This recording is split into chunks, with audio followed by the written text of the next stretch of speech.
जब भी कोई इंसान हमें छोड़कर जाता है तो हम ये 3 तरह के मैसेजेस उस इंसान को फौरन से कर देते हैं और ये हम बहुत बड़ी गलती करते हैं। और ऐसा कौन सा एक टेक्स्ट है जो कि हमें करना चाहिए जिससे उसके वापस आने के चांसेस बढ़ जाएं, ये ज़रा समझिएगा। सबसे पहली जो हम गलती करते हैं वो ये कि हम हेट टेक्सटिंग करना स्टार्ट कर देते हैं। हेट टेक्सटिंग से मुराद मेरी ये है कि दूसरे को बताना कि भाई तुम्हारे इस एक्शन की वजह से अब मैं तुमसे नफरत करने लग गया हूँ, यानी तुमने जो मुझे छोड़ा है ये बात मुझे पसंद नहीं आई और अब मैं तुमसे इतनी नफरत करता हूँ जितना तुम्हें अंदाज़ा भी नहीं है। और इसमें बुरा भला कहना दूसरे को, इवन एब्यूजिव लैंग्वेज इस्तेमाल करना। मेरे पास बहुत से क्लाइंट्स आते हैं जो कि मुझे ये बता रहे होते हैं कि जब उसने हमें छोड़ा तो मैंने उसको ये भी कहा, मैंने उसको वो भी कहा, मैंने अपने दिल की सारी भड़ास निकाल दी। मगर उसके बाद गलती क्या होती है कि हमें गिल्ट होना स्टार्ट हो जाता है। क्यों? क्योंकि हमें तो उस इंसान से प्यार होता है, मगर क्योंकि उस इंसान को हमसे उस तरह से अफेक्शन नहीं होती, सो हम अपनी भड़ास अब निकालते हैं तो असल गिल्ट में और असल तकलीफ में हम अपने आप को खुद डालते हैं। सो नंबर 1 तो हेट टेक्सटिंग आपने नहीं करनी, यानी दूसरे को कोई एब्यूजिव लैंग्वेज इस्तेमाल नहीं करनी, दूसरे को कोई बुरा भला नहीं कहना, दूसरे को कुछ भी ऐसा नहीं बोलना कि जिससे कि आपको बाद में गिल्ट और आप अपने लिए एक नई मुश्किल खड़ी करें। बेसिकली यहाँ पर हमने दूसरे के लिए मुश्किल बनाना है, दूसरे से हमने बदला इस तरह से लेना है कि उसके लिए मुश्किल हो मूव ऑन करना, आपके लिए चीज़ें स्मूथ होती चली जाए ताकि आपकी ज़िंदगी ना रुके और आप अपनी ज़िंदगी में आगे बढ़ें और इस बंदे को फिर ये रियलाइजेशन हो कि इसने आइंदा किसी शख्स के साथ इस तरह नहीं करना। और यहाँ पर हम सेंस ऑफ गिल्ट यूज़ करेंगे, हम इसको गिल्ट में डालेंगे कि इसने आपके साथ ऐसा करके बहुत बड़ी गलती की है।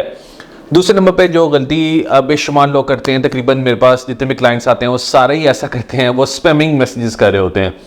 जब कोई इंसान छोड़कर जाता है तो तकरीबन 80-90 मैसेजेस एक घंटे के अंदर जा रहे होते हैं।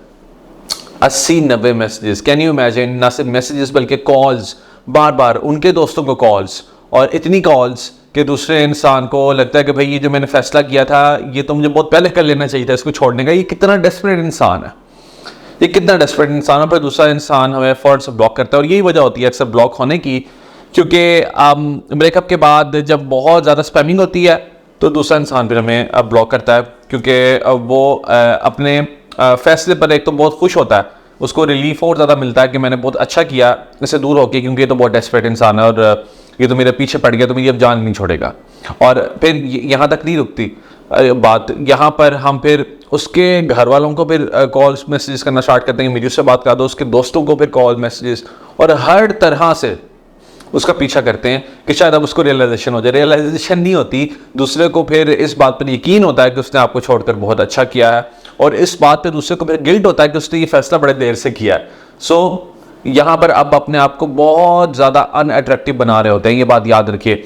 सबसे पहले नंबर पे मैंने कहा कि हेट मैसेज नहीं करना, नंबर 2 मैंने कहा कि स्पैमिंग मैसेजेस नहीं करने, और नंबर 3 ये कि ओवरली इमोशनल मैसेजेस नहीं करने, यानी जिसमें आप दूसरे को ये बताएं कि देखो अच्छा अगर तुम मेरे साथ नहीं रह सकते तो हम फ्रेंड्स बन के रह सकते हैं, या बहुत ज़्यादा इमोशनल होकर दूसरे सामने बात, नीडी मैसेजेस बेसिकली जिसको हम कहेंगे नहीं करने के, मेरे लिए तुम सब कुछ हो, मैंने तुम्हें सब कुछ समझा, तुम मेरे पर थोड़ा सा रहम करो, मैं तुम्हारे बगैर नहीं रह सकता, मैं रो रहा हूँ, मुझे छोड़कर मत जाओ, मैं तुम्हारे मुताबिक हर चीज़ करूँगा या करूँगी, हर चीज़ उसके मुताबिक करने की बात करना, उसको बेतहाशा प्रॉमिसेस देना और हर तरह से उसका एक तरह का गुलाम बन जाना, ये भी मैसेजेस आपने नहीं करना। ये 3 गलतियाँ करते हैं लोग, जिसके बाद वो भुगतते हैं, जिसके बाद उनको ये समझ आती है कि उन्होंने ये तीनों काम करके बहुत बड़ी गलती की है और इससे वो अपनी तकलीफ़ में मज़ीद इजाफा कर देते हैं। आप सोच रहे होंगे कि मेरे से ये सारी गलतियाँ हो गई हैं, मगर अब मैं क्या करूँ, मैं किस तरह से अपनी इन गलतियों को अनडू करूँ।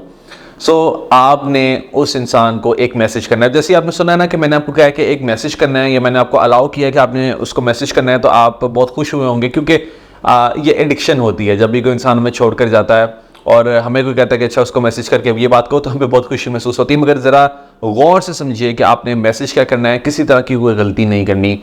यहाँ पर आपने दूसरे से सॉरी करना है, मगर ये सिर्फ मैक्सिमम 2 लाइन्स के अंदर आपने ये बात करनी जो मैं अभी आपको बताने जा रहा हूँ। आपने सॉरी करना है, आपने कहना है, फॉर एग्जांपल आप ये कह सकते हैं कि I am sorry for sending you emotional messages, मैं तकलीफ से गुजरा था जिसकी वजह से मैंने ये मैसेजेस किए, wishing you good luck.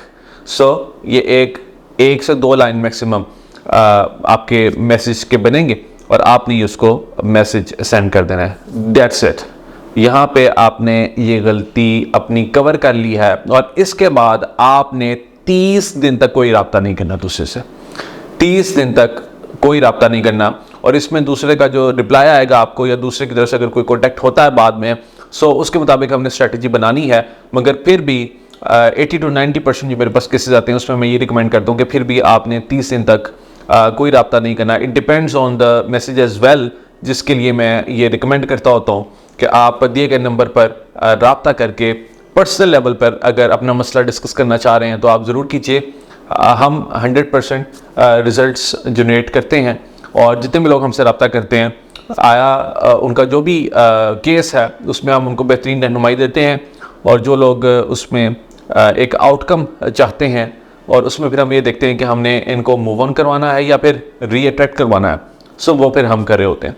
So that's why मैं आपको ये कहता हूँ कि आपने एक एक स्टेप बड़े गौर से समझना है और इसी तरह से आपने बिहेव करना है और आपने अपनी ज़िंदगी का कंट्रोल खुद हासिल करना है ताकि कोई भी दूसरा इंसान आपको कंट्रोल ना कर सके और आपकी ज़िंदगी के साथ, आपकी फीलिंग्स के साथ खेल ना सके। सो अभी दिए गए व्हाट्सएप नंबर पर रब्ता करके अपने कोचिंग सेशंस बुक करवाइए। All the best.